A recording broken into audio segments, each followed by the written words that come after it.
Good evening and how are you. हमने अभी तक किया था इलस्ट्रेशन नंबर 42। अभी हमें करना है इलस्ट्रेशन नंबर 43। ओके,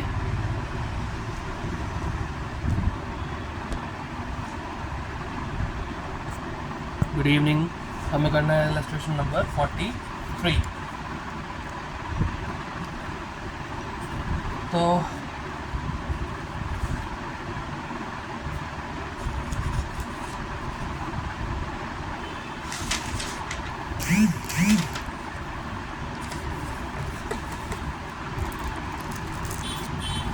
देखिए, इलस्ट्रेशन नंबर 43 में क्या दे रखा है, calculate debt equity ratio, fix assets दे रखे हैं, ग्रॉस और एक्यूमुलेटेड डेप्रिसिएशन दे रखा है। तो जब भी आपको असेट्स निकालने हैं, टोटल असेट्स निकालने हैं, तो आप उसमें डेप्रिसिएशन माइनस करेंगे। ठीक है, एक्यूमुलेटेड डेप्रिसिएशन दे रखा है, उसे माइनस करेंगे। अब एक्यूमुलेटेड डेप्रिसिएशन क्या होता है, एक अकाउंट बनता था एक्यूमुलेटेड डेप्रिसिएशन अकाउंट। उसमें क्या होता था, जब हम किसी भी फिक्स असेट में हर साल डेप्रिसिएशन को माइनस नहीं करते थे, तो ये अकाउंट बनता था जिसमें जब हम अपने फिक्स असेट को सेल करते हैं जिस टाइम पे, उस टाइम पे ये डेप्रिसिएशन का अमाउंट माइनस करके फिर हम देखते थे कि net value of fix assets हमारे पास उस समय क्या है। तब बनता था accumulated depreciation account. Class 11th में आपने पढ़ा होगा, अभी शायद आपको ध्यान रहा होगा कि नहीं, लेकिन ये क्लास 11th का एक टॉपिक रहा है। ठीक है, इसके बाद आपको दे रखा है non current investments, long term loans and advances, current assets, current liabilities, long term borrowings जिसमें 10% डिबेंचर्स है, और long term provisions. Okay, question को स्टार्ट करते हैं। हमें निकालना है डेट इक्विटी रेशियो। हमने फॉर्मूला लगा दिया डेट अपॉन इक्विटी। क्या होता है फॉर्मूला, डेट अपॉन इक्विटी। तो डेट निकालना है। डेट क्या होता है, लॉन्ग टर्म डेट्स ही होते हैं सारे। अब मैंने ये बता दिया था कि बार बार लिखने की ज़रूरत नहीं, debt equals to long term debts, और फिर और फिर आप उसमें वो जो भी उसके कंटेंट्स दे रखे हैं वो लिखो। ऐसा करने से आपका एक लाइन और लिखना पड़ेगा, उसमें थोड़ा टाइम और जाएगा। तो आप डायरेक्टली इसको लिख सकते हैं जिसमें आपका टाइम बचे, क्योंकि अकाउंट्स का पेपर बहुत ज़्यादा लेंदी होता है। ठीक है, वैसे इतना भी लेंदी नहीं है, लेकिन उसमें टाइम मैनेजमेंट की बहुत ज़रूरत होती है। तो ऐसे क्वेश्चंस जैसे जहाँ अकाउंटिंग रेशियोज़ के क्वेश्चंस आते हैं, वहीं हम थोड़ा टाइम सेव कर सकते हैं।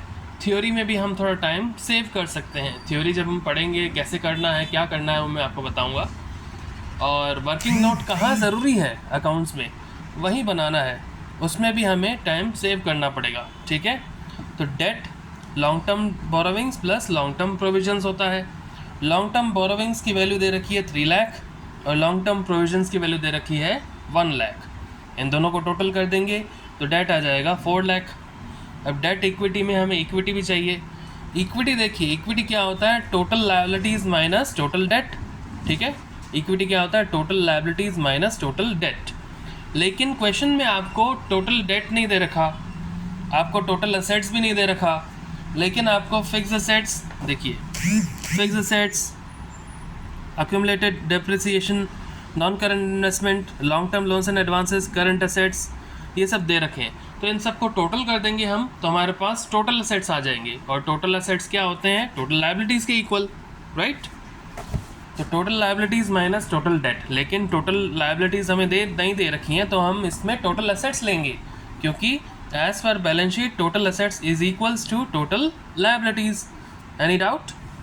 तो टोटल असेट्स निकाल देंगे। हमें दे रखे हैं फिक्स असेट्स ग्रॉस के, मैंने कहा था नेट फिक्स असेट्स लेते हैं, लेकिन यहाँ पे नेट फिक्स असेट्स लेने के लिए हमें डेप्रिसिएशन को माइनस करना पड़ेगा।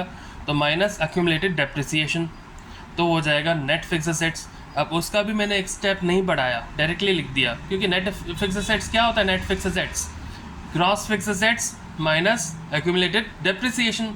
लेकिन वो लिख सकते हैं, उसकी वैल्यू अलग भी निकाल सकते हैं अलग से, लेकिन उसमें एक और स्टेप जाएगा, 2 और लाइनें जाएंगी, थोड़ा टाइम भी और जाएगा। इससे अच्छा बेटर ही हम डायरेक्टली फॉर्मूला लगा देते हैं।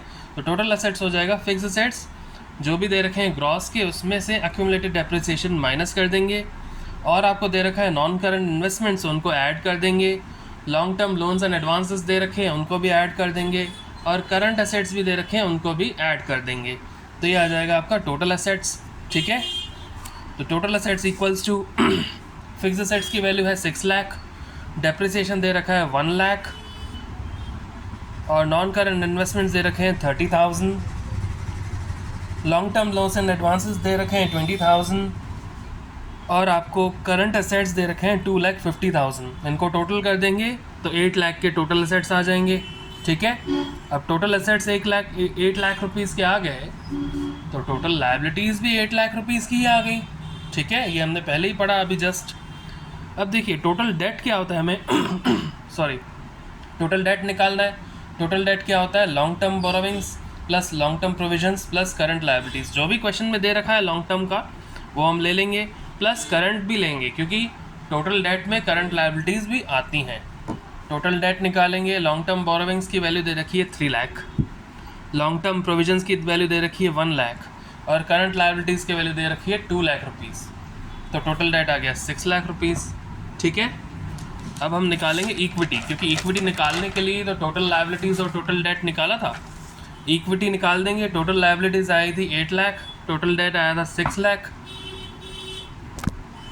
इक्विटी निकाल देंगे, टोटल लायबिलिटीज़ आई थी 8 लाख, टोटल डेट आया था 6 लाख। इन दोनों को माइनस कर देंगे तो आ जाएगा 2 lakh rupees equity. Date equity ratio में वैल्यूज पुट कर देंगे, 4 लाख आपका आया था डेट और 2 लाख आपकी आई थी इक्विटी, तो 2:1 का रेशियो हो गया डेट इक्विटी रेशियो। एक बार फिर से देख लेते हैं, illustration number 43, date equity ratio निकालना है, जिसका फॉर्मूला होता है date upon equity.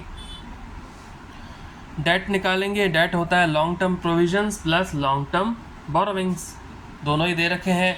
Long term borrowings है 3 लाख, लॉन्ग टर्म प्रोविजंस है 1 लाख, डेट आ जाएगा 4 लाख रुपीज़। Any doubt?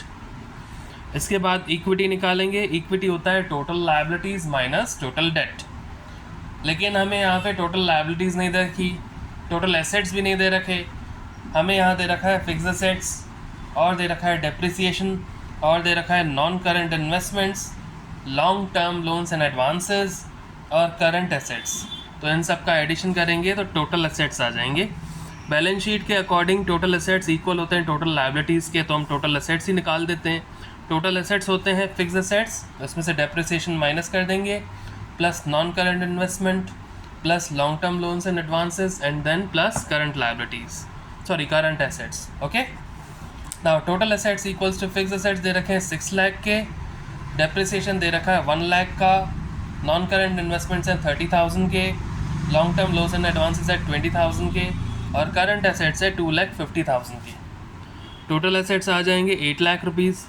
यही आपकी टोटल लायबिलिटीज़ है, because total assets equals to total liabilities. Okay, now total debt निकालेंगे, क्योंकि हमें इक्विटी निकालना था, उसके लिए हमें चाहिए टोटल लायबिलिटीज़ और टोटल डेट। टोटल लायबिलिटीज़ तो आ गई, अब हम निकालेंगे total date.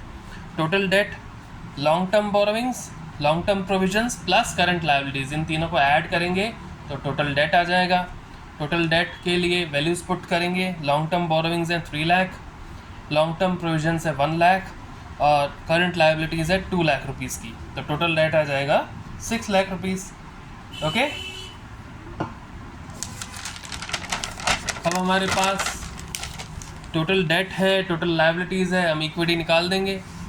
Equity total liabilities में से टोटल डेट माइनस कर देंगे, 8 लाख माइनस 6 लाख, इक्विटी आ गई 2 lakh. Debt equity ratio, debt 4 lakh rupees की और इक्विटी 2 लाख रुपीज़ की, डेट इक्विटी रेशियो आ गया 2:1। Any doubt?